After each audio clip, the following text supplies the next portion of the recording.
Bonsoir. Bienvenue à cette conférence de Daniel Kemp intitulée « Le plus puissant concept du 20e siècle ». C'est ça? Qu'est-ce que c'est un concept? C'est une théorie qui n'est pas perçue uniquement par l'intellect, mais qui est perçue aussi par l'intuition. Alors, une théorie, c'est un concept perçu par l'intellect. Une croyance, c'est un concept perçu par l'intuition. Et un concept, c'est une théorie et une croyance perçue par l'intuition et l'intellect. Donc, celui qui, par exemple, parle de la réincarnation, s'il ne connaît pas, s'il ne sait pas que ça existe ou non, s'il y croit, c'est une croyance. S'il l'aborde scientifiquement, c'est une théorie. S'il l'aborde mentalement, donc s'il est capable d'avoir une vision intuitive et intellectuelle, alors ce sera un concept, c'est-à-dire que ça aura une valeur plus vivante qu'une théorie, sans pour autant omnibuler la conscience de l'individu, encore que ce ne soit pas le bon concept, ou encore que le concept ne soit pas totalement bien étoffé. Ça reste un concept jusqu'au moment où on l'a vécu? L'amour est un concept, la mort est un concept, la vie est un concept, la vie que l'on a est un concept, les divinités, les dieux, ce sont des concepts, tout ce qui fait partie des croyances, ce sont des concepts, tout ce qui est théorique est un concept, et tant qu'un individu ne vibre pas d'une façon très différente de l'émotivité ou encore du phénomène divin, religieux, théologique, les choses ne peuvent être que des concepts. Dans les concepts ceux qu'on connaît le plus, donc le double éthérique, ces choses-là, quel est le concept le plus puissant du 20e siècle? Est-ce que c'est le concept du double éthérique? Si je dis ça au début de la conférence, je te pose la question. On On en parlera pendant une heure après. Est-ce que c'est lui le plus puissant? Non, le double éthérique, ce n'est pas le plus puissant concept du 20e siècle. On a des concepts qui, à chaque décennie, à chaque centenaire, à chaque millénaire, apparaissent. On a eu un concept extraordinaire, celui de l'espace-temps mené par Albert Einstein, mais ce n'a pas été non plus le plus puissant concept du 20e siècle.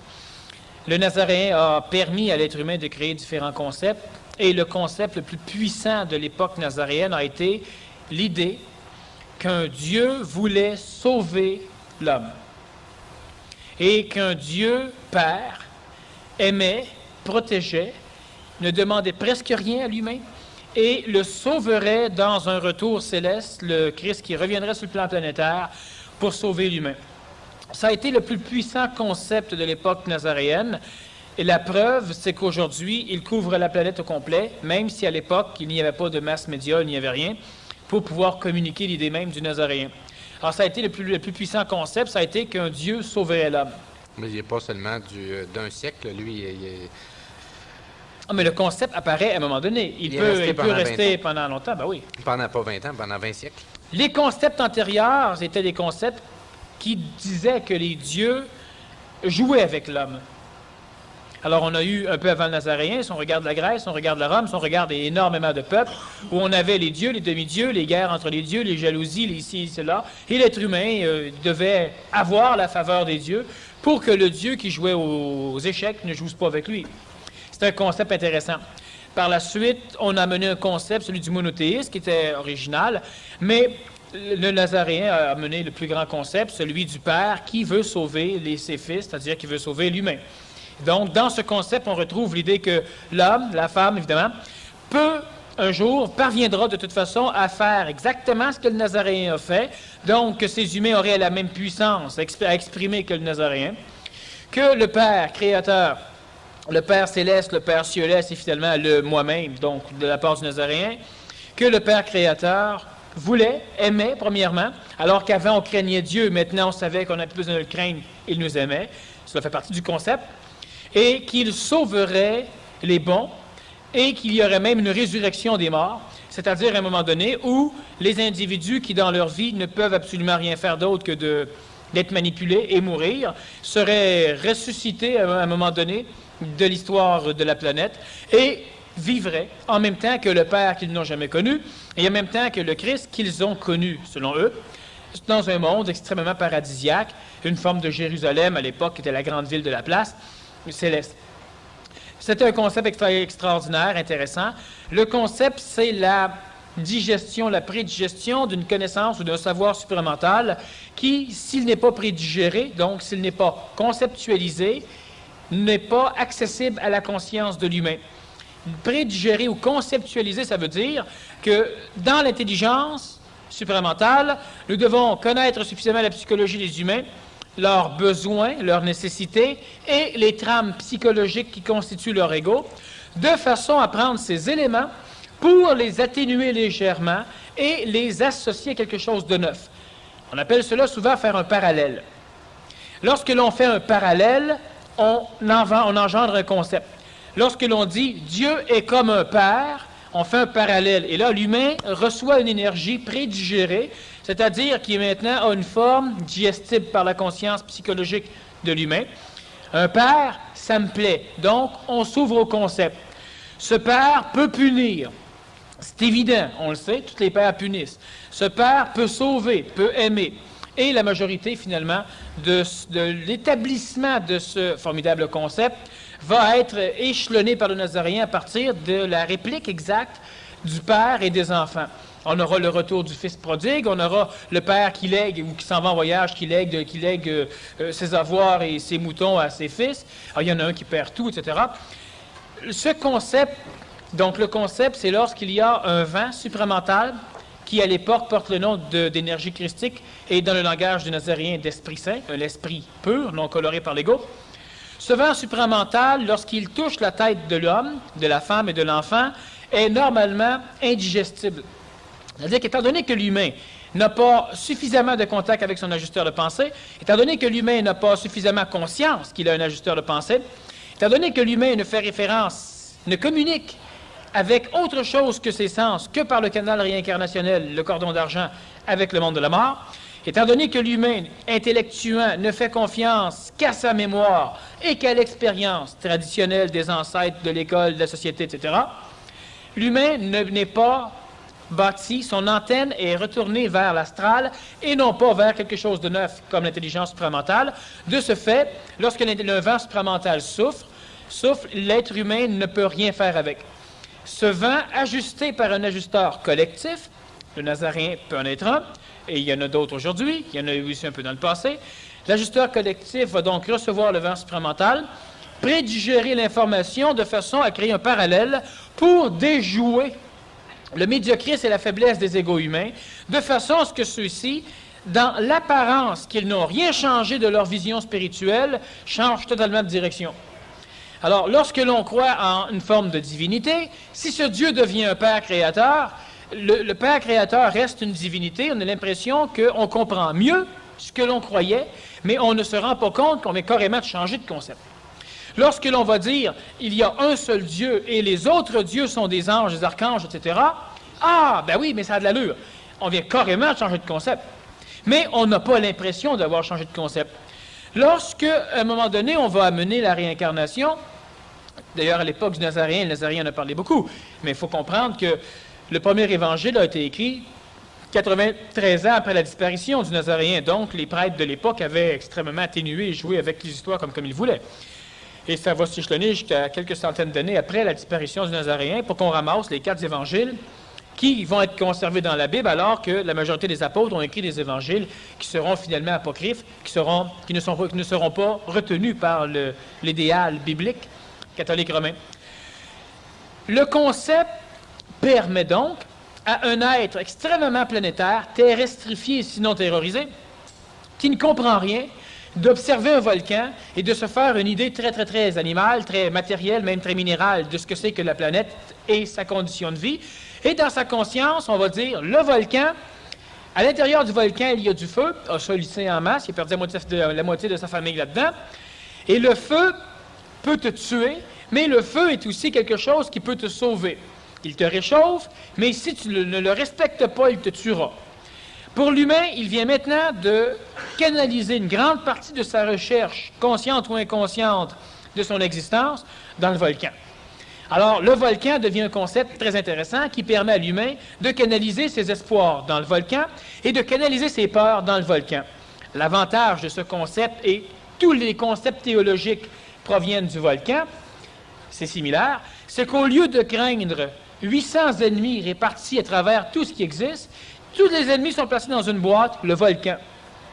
Alors maintenant, tu peux vivre en conformité avec une forme de communication qui, le volcan devient comme le crucifix, est un canal de concentration par lequel l'homme, en communiquant avec le volcan, parvient à toucher à son esprit. Mais il ne le sait pas. Il appelle cela le volcan. Le concept, ça vient teinter la réalité. Non. Le concept ne vient pas teinter la réalité. La réalité est totalement teintée. Le concept vient rendre un peu plus diaphane le filtre. Le concept vient purifier le mensonge.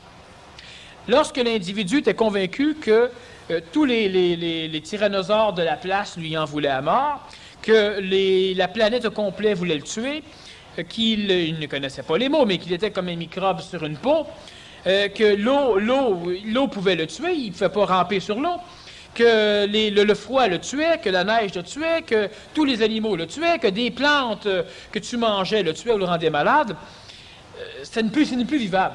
À un moment donné, quand tu décides que tout ça au complet, c'est grâce à cause de ce maudit volcan-là, et qu'en faisant un sacrifice humain, ou qu'en allant offrir certaines choses au volcan, le volcan te laisse prendre de sa lave, c'est que tu finis par te dire, si je lui donne ça, il va être plus doux. En réalité, ce qui se passe, c'est qu'en lui donnant ça, tu crois qu'il va être plus doux, donc tu as moins peur. Ayant moins peur, tu évites les dangers. Te rapprochant, tu ramasses peut-être de la larve chaude ou tu peux ramasser le bois qui est en feu. Et le volcan t'a fait un cadeau. Cette façon-là te permet de bien dormir parce que là, tous les ennemis réunis dans le volcan, ce soir, t'aiment, ils t'ont donné le feu.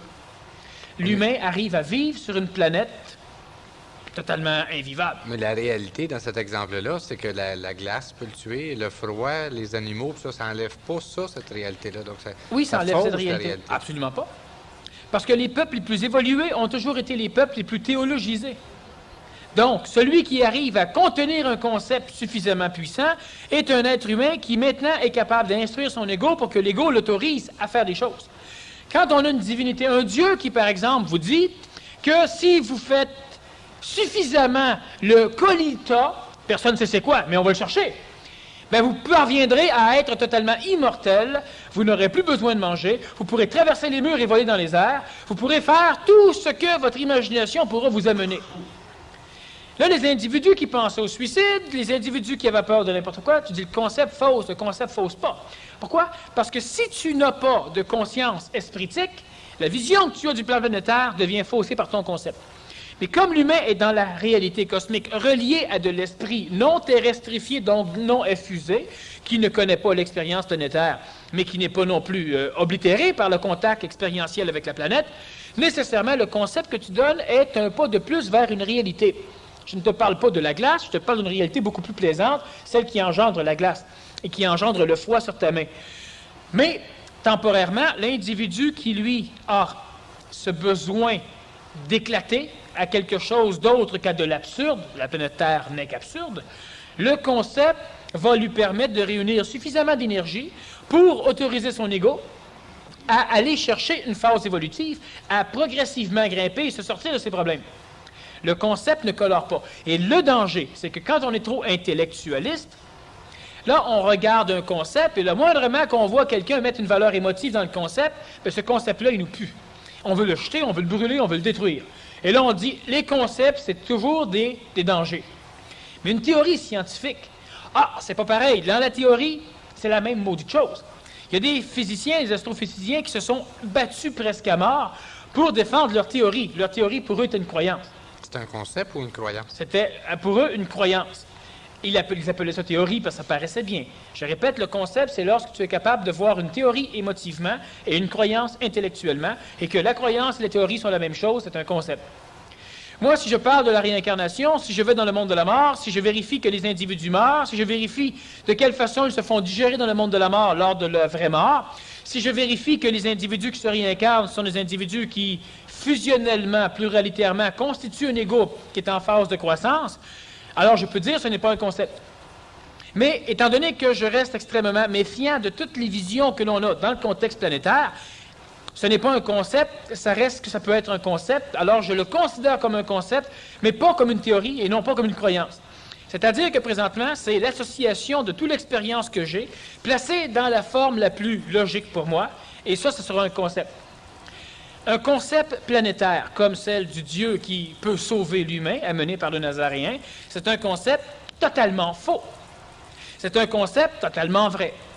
C'est-à-dire que l'être humain n'est pas uniquement de la chair. Le concept le disait. L'être humain, un jour, fera la même chose parce que Dieu va l'autoriser. Dieu n'autorisera jamais l'humain, mais l'humain parviendra à faire les choses. Et parce qu'à l'époque, l'humain était tellement subjugué par les mémoires ancestrales qui vont donner naissance aux égrégores des dieux, parce que l'humain était tellement écrasé par les dieux, tu ne peux pas dire à des humains dans un concept, un jour vous planterez Dieu. Alors que tu sais très bien que Dieu peut t'envoyer la foudre n'importe quand. Alors tu vas dire un jour plutôt, Dieu vous autorisera à faire des choses. Alors pour l'humain, il vient de faire un pas. Pourquoi? Parce que dans ce pas, il va dire, si Dieu m'autorise, je peux. Tout ce que l'on veut, cosmiquement, c'est que l'ego s'autorise à. Lorsque l'humain, convaincu que son maître, c'est ce que tu voudras, lorsque l'humain dit, le maître veut, ah oui, tabarouette, tu y vas. Exactement comme tu manges des pommes, mais Dieu ne veut pas. Ces pommes te donneront toujours la colique. La journée que Dieu veut, ils ne te donneront plus la colique. Est-ce que c'est parce que quand tu les mangeais sous l'interdiction de Dieu, tu étais tellement stressé, tellement nerveux, que les digérants mal t'avaient la colique? C'est possible. Mais le concept que Dieu accepte que tu en manges est un concept extrêmement salutaire parce qu'il faut bien comprendre que la conscience de l'homme dans le passé, comme celle de l'humain actuellement, n'est pas extrêmement réveillée. Est-ce que le concept pourrait être l'équivalent d'un mensonge pédagogique que tu utilises avec les enfants de TEFLA? Le concept n'est pas tout à fait... disons que c'est un super mensonge pédagogique qui contient de la vérité. Mais le mensonge pédagogique est plus l'accréditation d'un fait que se servir d'un fait en le transformant pour faire accepter autre chose. Le concept, c'est qu'on prend l'illusion humaine et on se sert de l'illusion en altérant certaines petites choses et en ramassant des choses que l'humain recherche fondamentalement. On les inclut dans le concept et là, la majorité des humains acceptent le concept. Est-ce que l'énergie supramentale, c'est un concept? C'est évident que l'énergie supramentale, c'est un concept. Est-ce que c'est le plus puissant concept du 20e siècle? Non. Mais c'est un maudit bon concept qui est inclus dans le concept. Tu sais que l'être humain ne comprend rarement l'idée qu'à travers tous les plans qui manipulent sa vie, tous ces plans sont inclus dans des plans, qui sont inclus dans d'autres plans, qui sont inclus dans un plan. Parce que l'humain a une conscience nombritique, il essaie toujours de comprendre toute l'évolution, toute la problématique de sa vie ou de l'univers en fonction de ce qu'il voit. Mais ce qu'il voit, c'est un plan à travers un paquet d'autres plans, inclus dans des plans, qui sont inclus dans des plans, inclus dans un plan. Puis quand on parle de plan, le plan, c'est un concept. Il n'y a pas d'architecte. Il y en a beaucoup de plans là-dedans. Ah ouais. C'est un plan dans des plans. Est-ce que les plans peuvent être des vibrations, des longueurs d'onde? Tout ça, c'est des concepts. Tous des concepts. L'énergie supramentale, c'est un concept. L'énergie Le double éthérique, c'est un Oui. concept. L'énergie supramentale, c'est un concept, mais on peut la mesurer. Le temps, c'est un concept, le temps. C'est mesurable avec des appareils qui sont assujettis à l'évolution dans le temps. Mais c'est un concept, le temps. Si tu prends un vaisseau spatial, tu le fais voyager en orbite autour de la planète Terre à la moitié de la vitesse de la lumière, le chronomètre à l'intérieur va battre le temps régulièrement pour celui qui est en dedans. Après 2 heures, il descend sur la planète Terre, puis là, on compare, puis les chronomètres planétaires ont battu 4 heures, puis le sien a battu 2 heures. Alors, puis lui, donc, a vieilli un peu plus lentement que les autres. Mais si tous les mondes dans le vaisseau se vérifient, il n'y a rien qui a changé. Puis si moi, je connais la vitesse des secondes, je vérifie 1, 2, 3, c'est parfait. Sauf que mes secondes et tout ce que je fais, quand je reviens sur le plan planétaire, où ceux d'en bas disaient 1, 2, 3, tout est parfait. Sauf que j'aurai un décalage dans le temps. Donc, le temps est aussi un concept, et le temps, même bien qu'il est mesurable, est une illusion. Le temps est relatif, comme disait Albert. Oui, bien, c'est très relatif. Alors donc, ça devient une illusion qui est mesurable. Exactement comme si on se sert des étoiles pour faire notre position sur l'océan, bien, la majorité des étoiles n'existent plus, ils ont éclaté depuis longtemps. Mais étant donné que la lumière qui a été émise il y a 1 million d'années est encore en circulation, l'étoile n'est plus là, Mais on a encore peut-être 500 000 ans à voir cette étoile-là, jusqu'à temps que le faisceau arrive à nous. Comme quand on ouvre un boyau d'arrosage, on arrose. Quand je l'éteins, bien, ça continue à s'en aller jusqu'à temps que ça arrive. Alors la personne va dire « Cesse de m'arroser, j'ai arrêté. » Oui, mais il y a encore 20 pieds d'eau dans les airs. Quand le gars coupe, bien, le 20 pieds d'eau, il continue jusqu'à temps qu'il soit éliminé. Par contre, on va dire, quand on regarde les étoiles, elles sont toujours là. Elles ne sont plus là pantoute. Mais ce concept nous permet d'avoir une position précise. Parce que l'illusion est précise. Mais ça n'empêche que c'est de l'illusion. L'énergie supramentale, c'est un concept. Pourquoi? C'est mesurable. Ça a une incidence cosmique, ça a une incidence galactique, ça a une incidence stellaire, ça a une incidence planétaire, ça a une incidence au niveau de tout ce qui est terrestrifié, donc au niveau des structures évolutives, l'humain. Ça a une incidence. Le monde astral aussi, le plan bouddhique aussi. Tout est... Absolument. Prenons l'exemple de la Lune, des marées et de la Terre. La Lune, elle est là, et puis quand elle est quelque part, l'eau de l'océan monte pour rejoindre la Lune. Hein, ça monte, ça fait une marée. La question est comment l'eau sait qu'elle doit monter là parce que la Lune est là? Comment l'eau peut savoir où est la Lune? Bonne question. Très bonne question. Et là, on dit c'est la gravité. La gravité, c'est un concept. Parce que la gravité, c'est quoi? Pourquoi ça attire la Lune, mais ça n'attire pas mon verre? Et on sait qu'il y a aussi des marées géologiques. La Terre subit les attraits des planètes. Donc, il y a aussi des marées planétaires. Mais comment cette matière sait-elle qu'elle doit être attirée? La Lune envoie un messager. Quand le messager frappe certaines choses, bien, ça réagit. Mais la gravité elle-même est une théorie intéressante, qui est totalement un concept, qui un jour sera sublimé. On va parvenir à traverser ça, à transcender ce concept. Mais en attendant, c'est un concept utilisable. Newton, quand il a dit que lorsque l'on poussait quelque chose, on appliquait de l'énergie à un corps, le corps se mettait à bouger. Quand on cessait d'appliquer de l'énergie, il arrêtait. Ben, c'était vrai. Alors, on a mis des bœufs devant les charrues, on a fait avancer les bœufs. Quand les bœufs ne donnaient plus d'énergie à la charrue arrêtait. Et on a fait plusieurs lois planétaires qui servent encore aujourd'hui. Mais on sait aujourd'hui que c'est totalement faux. On sait très bien que c'est parce que la gravité et la friction, qui sont d'autres forces, tirent, que ça arrête. Mais si on prend un corps pour le mettre dans l'espace, si tu le pousses, il s'en va éternellement. Pour l'arrêter, il faut que tu appliques une force. Même chose sur la planète. Mais on ne voit pas la friction et la gravité. Alors on se dit, quand tu arrêtes de mettre de l'énergie, le corps arrête. C'est tout vrai. Et on fait des lois mathématiques qui s'appliquent à ça, et c'est vrai. Mais le moindrement qu'on s'éloigne un peu du contexte planétaire, on se rend compte que c'est tolérable dans le contexte planétaire, mais que c'est faux. Et quand tu dis c'est vrai, la vérité aussi, c'est un concept. Ah oui, c'est évident. La vérité, c'est un concept qui date de pas mal avant Jésus-Christ. La vérité, c'est un concept extraordinaire, formidable, qui permettait à l'humain d'accepter les concepts. Le mensonge, c'est la vision que l'humain a des choses. La vérité, c'est la vision ajustée des choses. Je dis souvent que la vérité, c'est la coloration de la réalité, que le mensonge, c'est la coloration de la vérité. Mais du point de vue de l'humain, là c'est un point de vue cosmique, du point de vue de l'humain, alors il invente des choses. Par la suite, progressivement, il se rend compte que c'était faux. Vu que c'est faux, il voit ce que c'est faux. Voyant que c'est faux, il voit plus juste. Et ce plus juste, il doit l'appeler. Alors il l'appelle vérité. Et ça l'a permis à la majorité des consciences évolutives humaines de pouvoir grimper d'échelon en échelon. C'est sûr que les individus vont se battre pour la vérité. Mais la vérité, il faut qu'elle soit au moins supportée quelque part solidement dans la conscience humaine, même si l'humain, à cause de son ego, pas ça se bat pour. Le concept est donc la digestion faite par un ajusteur collectif d'une information, d'une mémoire. Le plan supramental, c'est un concept, mais c'est aussi de la mémoire galactique, c'est-à-dire que c'est l'expérience de l'effusion de mécanique en énergie et de l'effusion des énergies en matière. Lorsqu'il y a un vent supramental, l'être humain ne sait quoi faire avec. Pourquoi? Parce que l'être humain a une vision astrale, une vision donc expérientielle planétaire. Moi, je peux me rappeler mon grand-père, je peux subitement avoir des peurs, je peux aller quelque part sur la planète Terre et avoir l'impression d'être déjà passé là. Je peux rencontrer quelqu'un et dire « Crime, il me semble, ça fait qu'on se connaît depuis longtemps. » Bon, je peux faire plusieurs choses comme ça. Certains peuvent prévoir l'avenir, certains peuvent avoir des intuitions particulières, d'autres tirent aux cartes, on a l'astrologie, on a même la chirologie.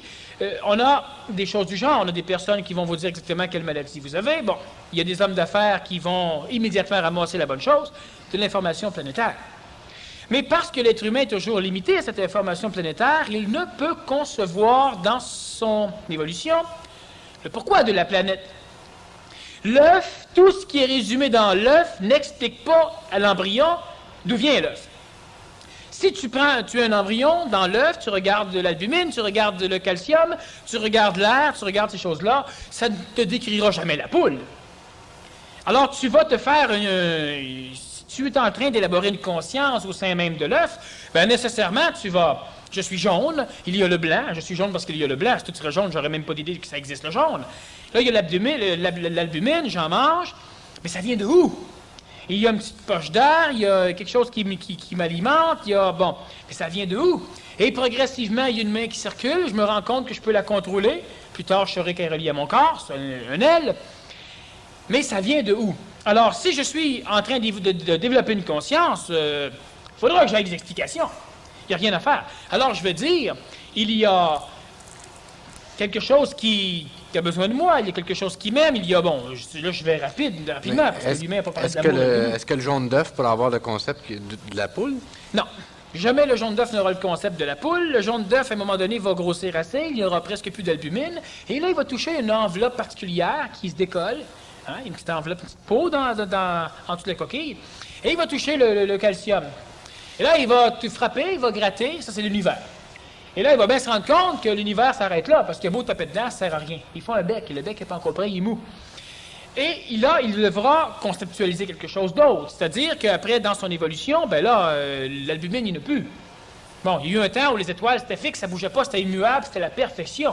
Puis quand on a commencé à voir des étoiles se promener, etc., la perfection changeait. Notre embryon, le poussin qui n'est pas encore sorti, il n'aura aucune idée. Mais à un moment donné, il devra décider de briser un dernier concept qui est la coquille. Brisant la coquille, il brise tout, mais totalement tout, l'œuf, le jaune, tout. Il ne reste plus rien. Il reste quoi? Il reste des morceaux.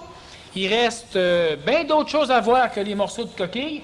Puis il reste quelque chose que tu n'as jamais vu, parce que là, le poussin n'a pas encore battu tes ailes dans l'œuf. Hein?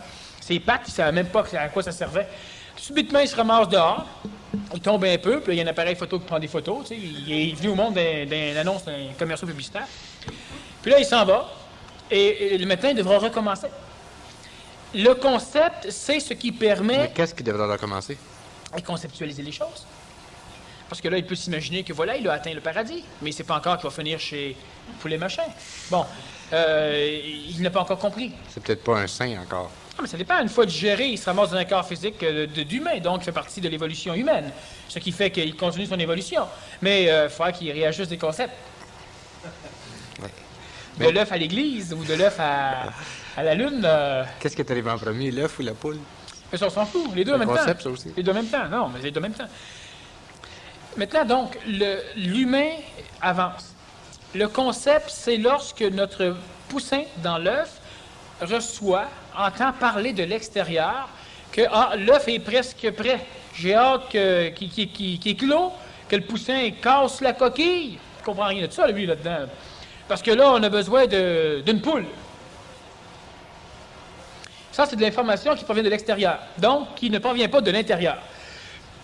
L'énergie expérimentale, c'est similaire à la voix que le poussin dans l'œuf entendrait de l'extérieur. Alors, là-dedans, il va se décrire, mais il y a quelque chose que je perçois.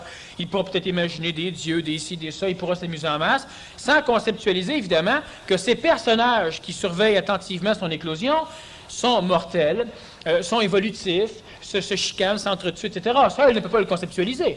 Quand il va arriver devant un être humain, ça va être le Dieu parfait, homme ou femme, il va le suivre. Bon. Et il ne pourra jamais conceptualiser qu'il y a autre chose. Pour lui, c'est la finalité. Exactement comme l'humain dans le monde de la mort, ou lorsque l'humain pense rencontrer Dieu. Quand un être humain rencontre Dieu, il ne peut pas rencontrer la finalité de l'évolution planétaire. Il rencontre la finalité de son concept. Mais maintenant qu'il a rencontré la finalité de son concept, il y aura d'autres choses à faire. Sauf s'il décide de suivre pénatement le bonhomme ou la bonne femme, puis s'en aller comme ça, puis en se posant plus de questions. Quand le bonhomme, il dit « Fais tes besoins là », le poussin, il fait ses besoins là. Puis quand le bonhomme, il dit « Saute sur la table », le poussin saute sur la table. Là, il ne sait pas le poussin qui est rendu dans un cirque. Il pense que c'est comme ça, tu dois plaire à ton créateur, à ce que tu voudras. Notre poussin, il va suivre. Il est dans sa coquille, il entend parler. Cette information ne lui dit rien. Et là, maintenant, tu prends une poule, tu la mets à côté. Puis la poule, elle a été dressée. C'est une poule un petit peu intelligente qui est capable de faire des coco-coco quand c'est le temps. Et puis la poule, peut-être qu'elle peut digérer l'information pour que le poussin comprenne. Peut-être pas, le poussin n'a pas encore assez de conscience, mais c'est un parallèle qui, à un moment donné, doit arrêter. L'humain a la même chose. L'humain est dans une coquille qui est le monde de la mort. L'humain est dans une coquille immense, différemment du poussin, c'est que nous créons nous-mêmes le blanc qui va nous nourrir. Chaque fois que nous sécrétons, chaque fois que nous avons de l'émotion, chaque fois que nous mourons, nous allons énergiser ce plan, et ce plan devient, à un moment donné, de l'âme dans un corps physique. Phénomène réincarnationnel. Tant et aussi longtemps qu'on en fabrique, on n'aura pas besoin de casser la coquille. C'est-à-dire qu'on ne pourra pas. Oui, pourquoi? Parce que l'humain ne parvient pas à un écœurement d'écœurement. C'est-à-dire que la pression interne n'est pas suffisante pour qu'à un moment donné, quelque chose éclate. Et cet éclatement-là, ce n'est pas un éclatement extrêmement douloureux. C'est un éclatement où tu commences à rayonner des choses. Bon, la chaleur interne finit par être supportable et tu commences à rayonner des choses. Mais ça, c'est l'ensemble des humains de la planète qui doivent... Non, ça commence par un... Ça peut pas arrêter tout le monde en même temps. Là. Non, les poussins, les coquilles, ils éclatent pas tout en même temps, quand même. À un moment donné, oui. Est-ce que c'est une grande coquille comme étant la planète ou chaque individu a sa propre coquille? Oui, chaque individu a sa propre coquille et la planète a sa propre coquille. C'est-à-dire que tous les poussins sont dans un poulailler. J'ai 8000 œufs et j'observe les 8000 œufs. Et puis à un moment donné, ben, je m'attends pas à ce que, paf, ça y est, elles sont toutes, bon, il y en a un qui va se faire. Il y a quoi, un deuxième, un troisième, un quatrième, un cinquième. Et là, mathématiquement, on peut prévoir une accélération.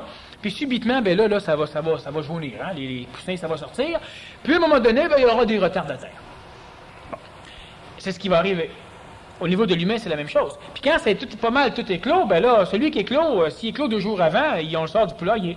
Donc, il n'y a pas besoin d'attendre que tout le poulailler soit plein pour qu'on le sorte du poulailler. Qu'est-ce qui leur arrive à ceux qui retardent la terre?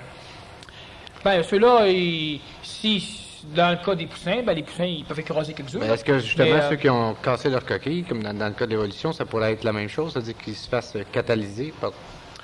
C'est ce qui arrive. Les poussins qui sont autour vont écraser des œufs un peu autour d'eux autres, et c'est comme les poussins dedans sont prêts à sortir. Quand tu casses leur coquille, ben, le poussin, il s'est fait mal un peu, mais là, il se ramasse dehors pareil, parce qu'il est prêt lui aussi à éclore. Alors, finalement, il n'y aura pas de problème. Mais les parallèles sont toujours quand même limités à un moment donné, donc on ne peut pas tout expliquer l'évolution de l'humain à partir des œufs. Imaginez-vous bien qu'il y a des compagnies qui en profiteraient. On a fait un bon bout, là. C'est ça. Est-ce qu'on est une douzaine? Est-ce qu'on peut se diviser? Bon, donc... Est-ce que l'œuf brun est meilleur que l'œuf blanc? Hein? Ça, un noir pour poser la question. Bon, en tout cas. Donc, le concept, c'est exactement lorsque l'on entend quelque chose qui parle de nous, mais qu'on n'a rien à faire avec ça.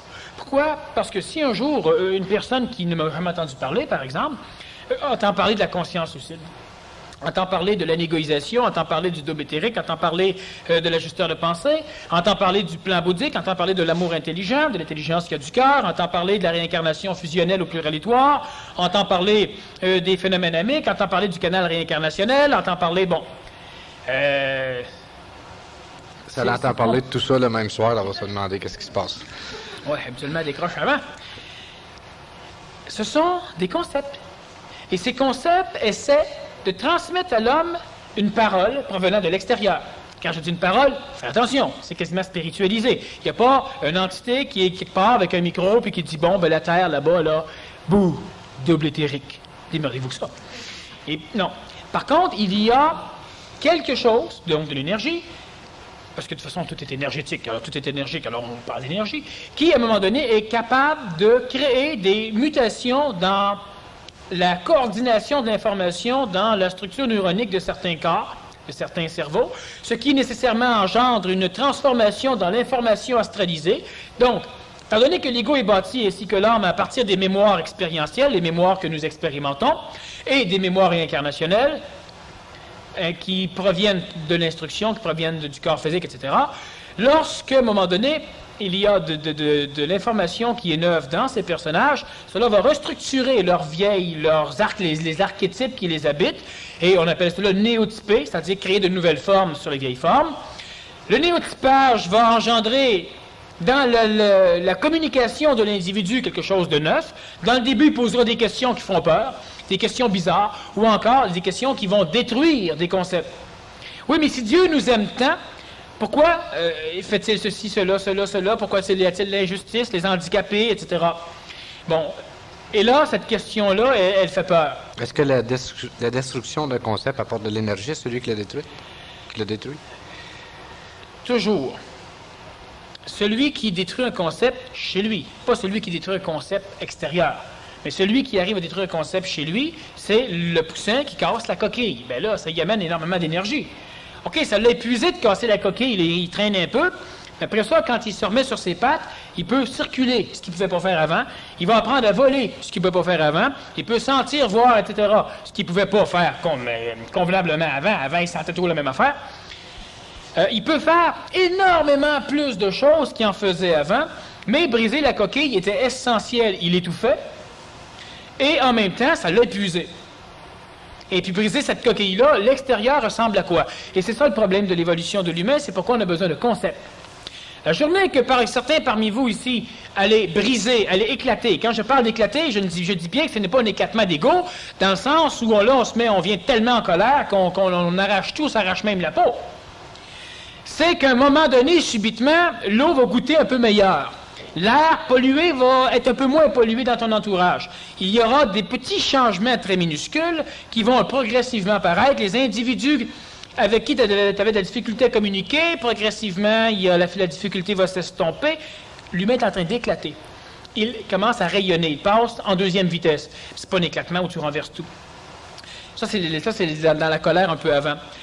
L'être humain qui va éclater, qu'est-ce qu'il va vivre? Qu'est-ce qu'il va voir? Ça a autant de différence entre le poussin qui arrive, ou on peut même encore parler de la chenille, si c'est le système traditionnel, la chenille qui meurt, devient un cocon, puis qui devient papillon. On parle de la réincarnation comme ça. Puis c'est similaire un peu. La chenille, ce qu'elle avait comme vivant, comparativement au papillon, une bonne différence. Mais comment pouvons-nous vous faire comprendre à l'humain, faire comprendre à la chenille, ou faire comprendre au poussin, dans l'œuf, qu'est-ce que ça va être après? On va dire au poussin, tu vas pouvoir voler. Voler. Ça ne veut rien dire. Là, je lui ai expliqué que tu vas être capable de circuler dans l'air. Il n'y a pas d'air dedans. Bon, tu vas pas te déplacer. Pas de place. Tu t'es écrasé. Tous ces mots-là ne peuvent tellement rien dire que je devrais inventer un concept puissant pour que ce poussin daigne bien vouloir sortir. Alors, il y aura beaucoup plus de stuff blanc. Et puis, de temps en temps, tu aimais ça, de temps en temps, tu n'aimais pas ça, être juste du stuff que tu vas aimer, juste de la matière que tu vas aimer. Et puis, en plus, il y aura une coquille plus grande, plus évasive. Tu pourras tourner dedans. Et puis, en plus, c'est quand même pas trop, parce qu'il ne me courra pas. Bon, il ne faut quand même pas pousser, hein? Et là, c'est suffisant, c'est un concept. Et là, à un moment donné, il perçoit la chaleur, parce que son corps devient assez élaboré. Mais cette chaleur, c'est quelque chose qui provient de l'extérieur. Puis quand tu vas aller à l'extérieur, elle va t'appartenir à jamais. Bien, c'est évident, ton cœur va battre, il va avoir, tu vas pouvoir te promener, la chaleur, tu es vivant. C'est tout faux, puis c'est tout vrai. Mais là, si notre poussin a suffisamment de conscience pour gober tout ça, il va sortir. Puis en sortant, il va dire, mais c'est encore fait fourrer. C'est sûr. Bon, parce que là, on sort de l'incubateur, une boîte en carton qui c'est pas juste à moi, la chaleur, il y en a d'autres qui apprennent. Oui, c'est ça. Ouais. Mais, par contre, en même temps, il y a plus. Il y a pas le stuff blanc. Il n'y en a plus maintenant. C'est quelque chose de rigide qu'il faut qu'il bouffe à terre. Mais ça, il va finir par s'adapter parce que maintenant, il peut voler, il peut crier. Bon, on va couper les bouts de vaisselle, etc. Il est né chez... Est-ce que le concept dans l'armée, en tout cas. Le concept le plus puissant du 20e siècle va faire en sorte de faire la gloire à tous nous autres, les petits poussins, que le monde est meilleur, puis faire craquer la coquille plus vite? Est-ce que c'est pour ça qu'il y a besoin d'un nouveau concept? Est-ce qu'il va y avoir un nouveau concept? Parce que c'est le même là, que tu dis depuis le Nazaréen jusqu'à aujourd'hui. Il n'y en a pas eu de spectaculaire à part ça. Du Nazaréen jusqu'à aujourd'hui, le concept a été que Dieu vous aimait et Dieu vous sauverait. Alors qu'on soit chez les témoins de Jéhovah, qu'on soit chez les Mormons, qu'on soit même chez Mahomet, qu'on soit dans la majorité des religions qui sont postérieures aux Nazaréens, le Dieu n'est pas nécessairement un Dieu de vengeance, c'est un Dieu qui t'aime. Il peut par contre te demander de tuer les impies, ça peut arriver, parce que les dieux se font la guerre aussi dans le monde de la mort, mais ce Dieu-là aime et va venir sauver l'humain à une certaine date très politique. On ne sait jamais quand ça va arriver, mais c'était promis. Bon. Ça, c'est un concept extraordinaire. Et le danger de parler d'un concept, et pourquoi je voulais faire cette conférence sur les concepts, c'est que les individus, j'allais dire les imbéciles d'ego, mais bien souvent c'est ce qui arrive aussi, parce que les égos interdisent totalement à l'individu de grimper, c'est que les individus, ils ont tellement peur de certains mots, donc la majorité des intellectuels ont un concept de ce que c'est qu'un concept. Alors, ils ont peur des concepts. Si je dis que l'intelligence mentale, c'est un concept, ben crème, moutin, mets ça aux poubelles tout de suite. Oui, ben c'est comme le poussin. Si la vérité, La réalité, la donne au poussin, il ne pourra jamais rien faire avec. C'est absolument... il n'y a rien à faire avec ça. Alors, je devrais m'arranger pour ajuster, pour qu'il comprenne quelque chose, pour qu'il soit canalisé dans une direction à éclater, à briser la coquille. Bon. Le poussin qui brise là, qui brise là, qui brise là, qui brise là, qui brise là, il va être le dernier à sortir. Mais c'est une carotte. Si tu mets une carotte pour l'ego... Oui, on appelle ça carottiser le chemin. Par contre, l'individu qui est tellement orgueilleux dans son ego, le poussin qui va se dire « Ah, comment ça, la chaleur? C'est même pas tout à fait ça. Ben, Christy, moi, je reste ici.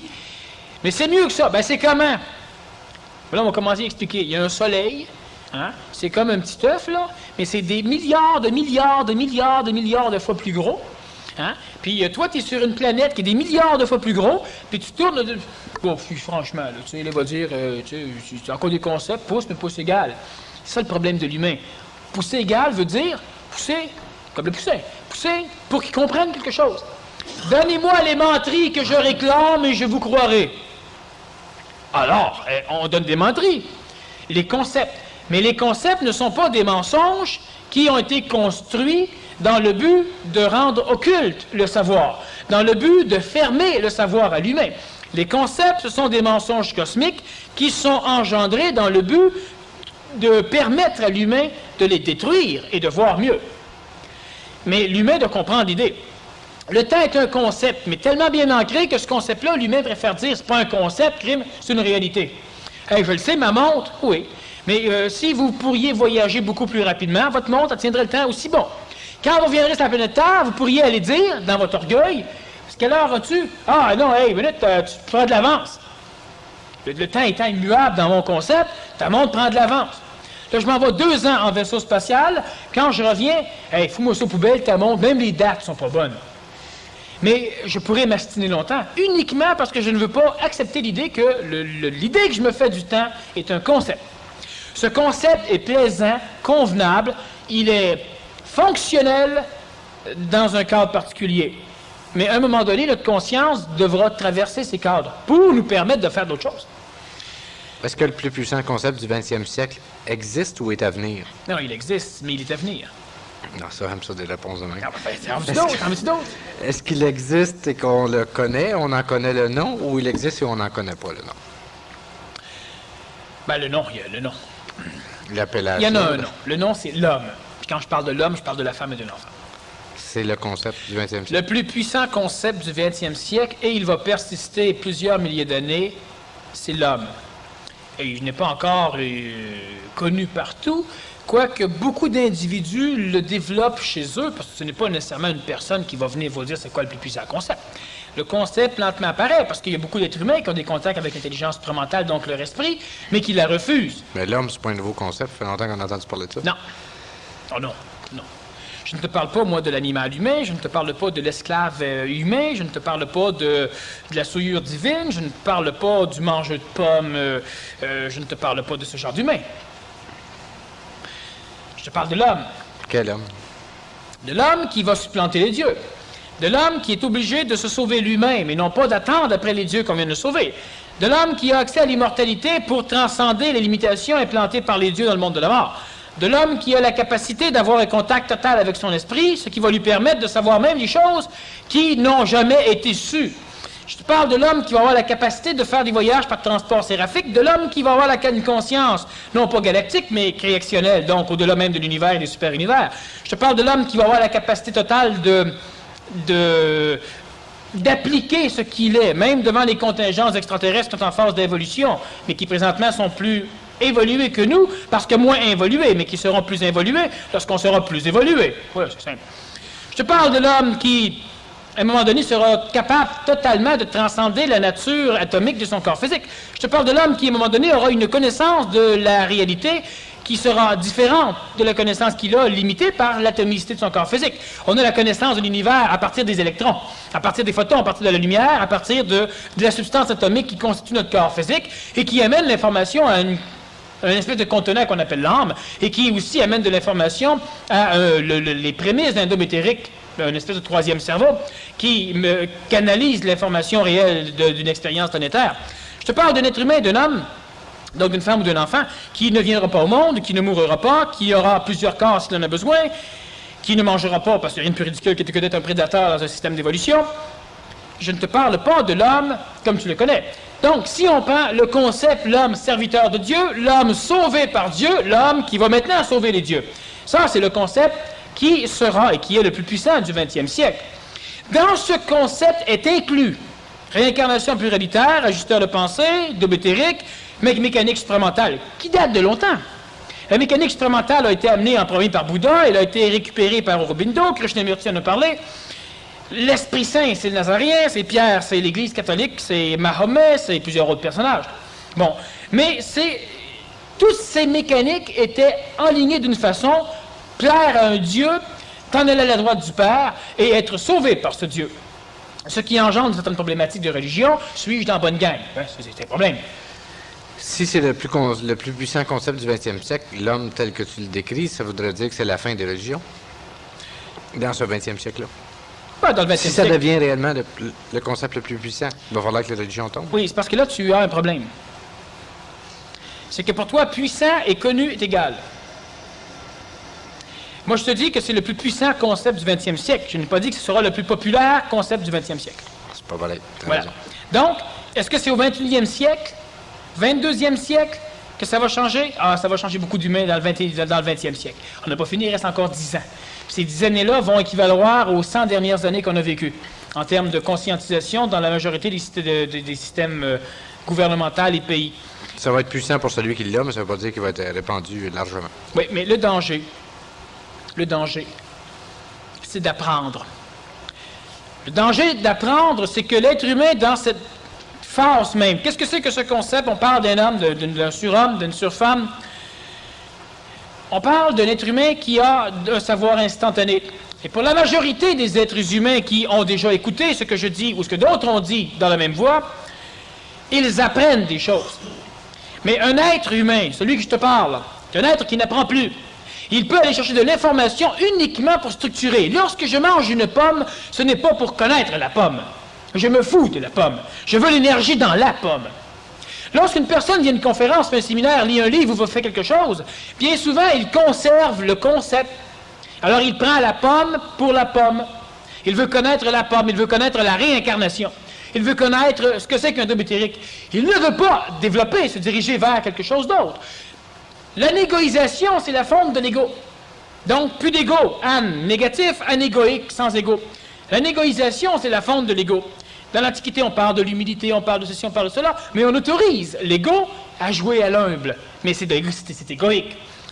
L'anégoïsation, c'est un mot beaucoup plus juste dans le concept qui fait partie du grand concept.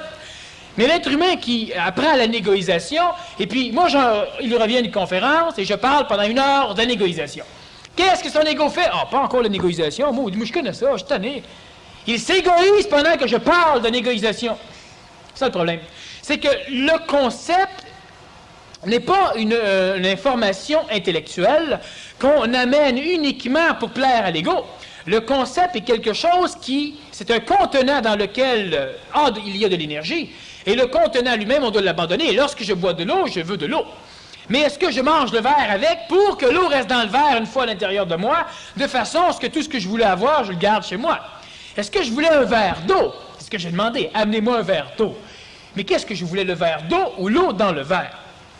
La problématique des concepts, c'est que l'être humain veut avoir, par exemple, de l'espoir. Il veut comprendre comment sa conscience lucide, et on se fout du corps atomique, comment sa conscience lucide peut devenir immortelle.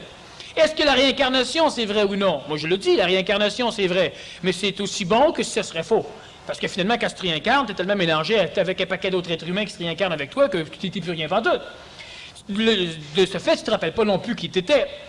La personne, elle apprend tout ça au complet, puis voilà, elle peut en parler, ça vient chez elle, et puis là, elle se pose des questions. Elle connaît un peu l'astral, qui est un concept qui fait partie de l'éclatement des archétypes, et elle connaît l'astral, et elle se pose toujours les mêmes questions. Pourquoi l'astral m'en veut? Oh, maudit astral, pourquoi ça m'arrive encore? Il me semble que... Juste de l'ego.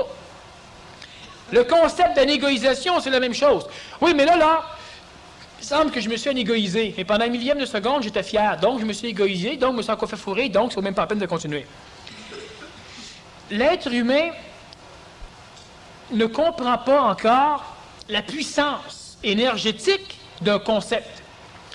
un concept global. Quand je dis qu'à un moment donné, le plus puissant concept, ce n'est pas que Dieu va vous sauver, mais c'est que vous allez sauver Dieu. On va sauver les mémoires, on va les intégrer et on va les transmuer. L'être humain, Dieu a un problème. Et ça, la première conférence que j'ai faite, il y a ça plusieurs années, où j'étais encore tout jeune, selon le standard, c'était que Dieu, dans le concept traditionnel, est parfait. Si Dieu est parfait, c'est que Dieu est parfait. Et en même temps, Dieu est partout. Il est omniprésent. Mais merde, si Dieu est partout, il est dans le micro, mon micro est parfait, il est dans toi, toi t'es parfait, il est dans chaque être humain sur la planète, donc tous les êtres humains sont parfaits. Et chaque fois, je me confrontais à des imbéciles qui disaient, ben non, l'être humain n'est pas parfait, l'être humain doit se parfaire.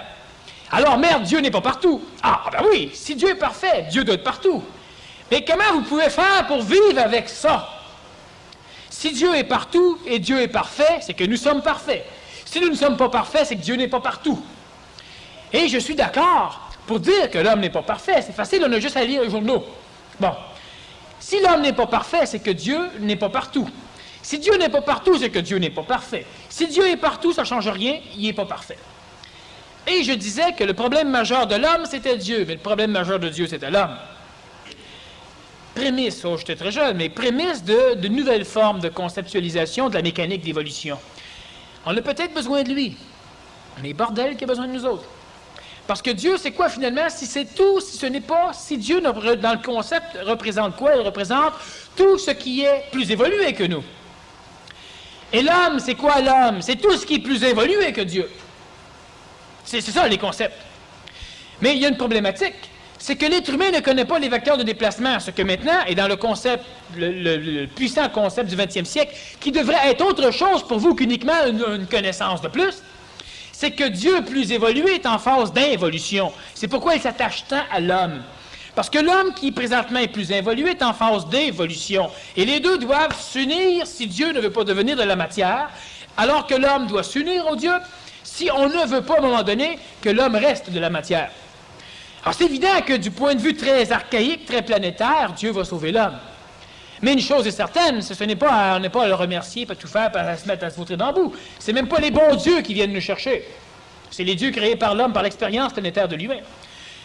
Le plus puissant concept du 20e siècle, ce n'est pas juste une question de savoir, à un moment donné, le Nazaréen dit « Ah, il y a un père qui va vous sauver. » Ah oui, ah ben maudit au bout, il va nous sauver. Finis-moi la taverne. C'est ce que l'humain fait. Ça reste uniquement une structure de mots, et l'humain ne parvient pas à ouvrir le concept pour s'abreuver dans le concept d'énergie. Comment on peut utiliser un concept? L'utiliser pour s'en servir? Le concept, on doit s'arranger pour qu'il nous entoure totalement, de façon à ce que ce soit lui qui devienne notre prochain véhicule d'évolution. Le concept, c'est une nouvelle coquille qui remplace la vieille coquille et qui, maintenant, a la capacité de nous nourrir d'une façon plus adaptée à ce que nous sommes rendus. Lorsque le poussin est rendu à un certain niveau, ce qu'il a dans la coquille, ça ne nourrit plus. Alors, il brise la coquille, il se ramasse dans un autre univers. Cet autre univers lui fournira le grain qu'il a besoin, l'eau qu'il a besoin, le soleil qu'il a besoin, les plantes qu'il a besoin, etc. Le concept, quand on apprend un concept, et le plus puissant concept, c'est que vous êtes une solution à la création. Mais là, on se dit, oui, mais je suis une solution à la création. Tu sais, je suis encore pogné à acheter des Kleenex pour me moucher. Oui, c'est comme le poussin. Le poussin, on va lui dire, tu es le prochain géniteur de poussin. Oui, non, c'est bon. Je suis de même, je suis de genre. Oui, c'est sûr. Dans quelques années. Puis on te présentera ce que c'est qu'un coq. Et pour l'instant, le coq, c'est un autre poussin jaune comme toi, puis ça ne vaut même pas la peine qu'on en parle. Mais n'empêche que c'est ça. Si le poussin finit par accepter, en sachant que c'est un concept, d'où le fait que ce n'est pas une croyance aveugle, le concept, il pourra être changé. Mais le concept doit nous entourer totalement. Êtes-vous des animaux? L'animal humain, c'est 99,992% des habitants de la planète. Mais l'être humain qui se conscientise, il doit se servir de l'énergie dans le concept. Ça veut dire quoi? Ça veut dire qu'à un moment donné, vous êtes en train de crier, voilà. Il est où? Il est où le vous? L'être évolué, l'être qui évolue du moins. Bon, tout ce qui reste, c'est l'animal humain. Le concept, si le concept nous entoure au complet, on carotise le chemin pour l'ego. Carotiser le chemin pour l'ego, ça veut dire informer les dieux qui se sont réincarnés, les archétypes, les vieilles formes, tout ce qu'on a appris du passé, les informer qu'on doit maintenant faire mieux, faire plus. Faire mieux ne veut pas dire mieux servir Dieu. Non, faire mieux ne veut pas dire ne plus faire de péché. Non, c'est de comprendre ce que c'est qu'un péché, de comprendre ce que c'est que, je ne sais pas comment on appelle l'inverse, péché puis moi, c'est pas fort. Comprendre simplement ce que c'est que l'écologie, comprendre ce que c'est que l'inécologie, comprendre qu'une chose dans un cadre est un péché, dans un autre cadre c'est absolument parfait. On doit comprendre les choses à partir de nous-mêmes. Mais par la suite, vous devez vous servir de ce que vous apprenez. L'être humain n'applique à peu près jamais ce qu'il apprend. D'où le fait que, même pour la majorité des êtres humains qui ont appris progressivement la structure du plus puissant concept du monde actuel, c'est que celui-ci ne s'en sert pas. Si je prends un individu qui est totalement confiné dans sa coquille et que subitement, travaillant convenablement, je lui révèle le concept que beaucoup d'individus savent, il va éclater totalement, il va mettre en application bien plus, bien mieux. Comment tu fais pour le passer de théorique à pratique, ce concept-là, justement? C'est que Il doit te baigner, tu dois te coucher avec, tu dois marcher comme avec le concept, respirer avec le concept, tu dois manger avec le concept, tu dois parler avec le concept, tu dois réfléchir avec le concept, tu dois chialer avec le concept. Le concept, c'est quoi le concept? C'est exactement ce que vous savez fondamentalement, mais qui n'est pas accessible à votre ego. Alors, on doit le rendre accessible à l'ego. Le rendre accessible à l'ego, c'est quoi? Ben, c'est de créer de la forme. Créer de la forme, c'est créer des carottes. L'ego n'embarquera pas sans ça. Moi, je dois mieux manger. Pourquoi? Parce que je suis un être supramental qui est totalement anégoïque. Il faut que je me le dise, parce que sinon, je suis supramental, puis elle est toute totalement anégoïque, donc je ne peux plus commencer à me prendre pour un autre. Ça fait partie de mon concept. Je suis le prochain élite. Alors, est-ce que je mange en gueulant parce qu'il y a un noyau dans mon olive? Si je vis avec mon concept, si je mange avec mon concept, non. Alors, à un moment donné, je me rends compte que mon ego, elle a encore gueulé. Et je me rends compte que je ne gueulerai pas parce que je sais que c'est stupide. Et là, on va dire, oui, mais c'est comme si tu jouais. Effectivement, moi, je ne joue pas. Je fais jouer mon ego. Parce que lui, s'il ne joue pas, l'ego ne peut que jouer.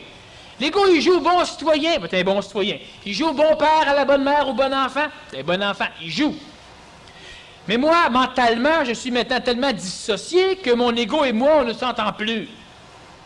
Alors, quand je veux bien manger, lui veut manger tout croche.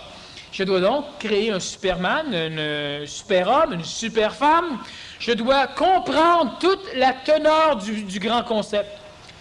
Anégoïsation. Est-ce que tu dois comprendre ou faire comprendre à l'ego? Le mental le comprend? Bien là, je parle de l'ego. L'ego doit comprendre et mon mental doit aussi le vibrer. À un point tel que ça ne doit plus m'échapper. Autrement dit, il est temps que, une fois par semaine ou par mois, je m'assois dans mon concept. Je m'assois dans ma chaise à concept, une chaise évolutive. C'est une chaise de vaisseau évolutif que tu t'assois dedans qu'une fois par semaine. Là, tu rentres dans ta chaise, tu fermes tes cloisons, puis là, tu regardes tout ce que tu es en réalité. Tu vas dire, moi, mais c'est pas ce que je suis, c'est un concept. C'est un concept qui a 1 million d'années en avance sur les archétypes présents. Alors, je m'en fous que ce soit un concept. C'est une illusion. Elle me plaît en sacrableu, l'illusion. Pourquoi? Parce que de toute façon, c'est là que je m'en vais.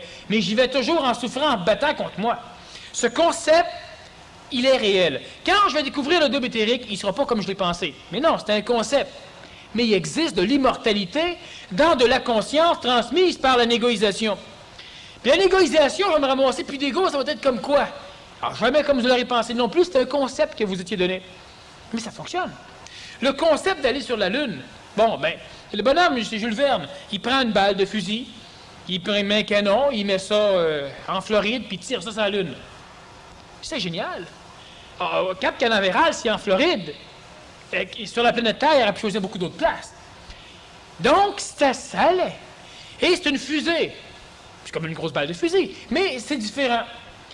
Mais il faut à un moment donné qu'on arrive à accepter les différences qu'il y avait entre le concept qu'on avait pris pour croire qu'on pouvait aller sur la Lune de ce qui va à un moment donné être réalisé. Mais pour le rendre effectif, le concept, il faut, comme tu dis, en être totalement absorbé. Je pose souvent la question à des animaux humains. Je leur pose la question, c'est surtout en séminaire, où je leur demande, bon, tu fais ceci, cela et cela. Est-ce que c'est intelligent? Et là, ça cherche, parce que là, ils voient bien le piège. S'ils disent que c'est pas intelligent, ça veut dire qu'ils sont pas intelligents. Mais ils ne sont pas capables de dire que c'est intelligent parce que je parle à leur ajusteur de pensée, puis quand ils viennent pour dire oui, c'est l'ajusteur, les canalistes, ils ne peuvent plus rien dire. Problématique, c'est quand l'humain est capable de dire non, ce n'est pas intelligent. Et la question dangereuse qui suit, es-tu intelligent? Et là encore, ben, crime, si je le fais, c'est que tu es manipulé. Ah ben, je suis intelligent, mais limité. Quand l'individu commence à jouir de ça, crime, c'est vrai, je suis manipulé. Ça reste un concept, oui, le concept est bon, maudit. Le concept, c'est qu'on a prédigéré des choses pour que tu puisses les assimiler. Mais est-ce que ça veut dire que le concept est pourri? Mais non, le concept, ce n'est pas l'aliment pur, mais c'est un aliment qui est prédigéré. Mais tout ce qui est dans l'aliment pur est dans le concept. Toi, maintenant, tu pourras l'assimiler. L'imbécile qui dit, le gros égo qui va dire, oui, mais moi, je veux manger la pomme pure. Exactement comme si vous disiez, moi, je veux manger du gazon. Tu sais, manger du bœuf, là, comme ça. Le bœuf, c'est du gazon qui est rendu de la viande, puis c'est bon. Mais mangez-en du gazon. Le bœuf est bâti pour le digérer, et il en fait de la viande. Nous, on est bâti pour digérer la viande. Mais si on mange du gazon, on ne pourra pas. Le concept est une prédigestion d'informations essentielles. La problématique, c'est que l'humain se sert toujours du concept comme de la forme. Il cumule des concepts, il cumule des tiroirs. Progressivement, il se bâtit un vaisseau. Mais le vaisseau, il est toujours dehors, puis il dégage un vaisseau d'évolution. Il rentre dedans. Le plus puissant concept, c'est que l'homme est son propre salut. Et on a tout ce qu'il faut pour le prouver, l'expliquer, puis le permettre. Ce sont d'autres petits concepts qui font partie du gros concept. Comme Dieu va vous sauver, on avait tout ce qu'il fallait pour l'expliquer. Maintenant, Dieu vous a suffisamment sauvé, là, il vous a amené où ce qu'il fallait. Et maintenant, vous continuez. Que l'homme s'autorise à être. Que l'homme s'autorise à être, que l'homme s'autorise à être, puis que l'homme s'autorise à un moment donné, simplement. Et ça va venir. Vous avez des questions sur le sujet pour éclaircir, ou sur n'importe quel sujet, vous les écrivez. Charles va les lire. Le prochain séminaire intensif de Daniel Kemp aura lieu le 28 et 29 octobre prochain. Pour information ou inscription, veuillez vous adresser au personnel aux tables d'accueil. De plus, veuillez noter que le prochain cours technique de contrôle magnifique débutera le 2 novembre.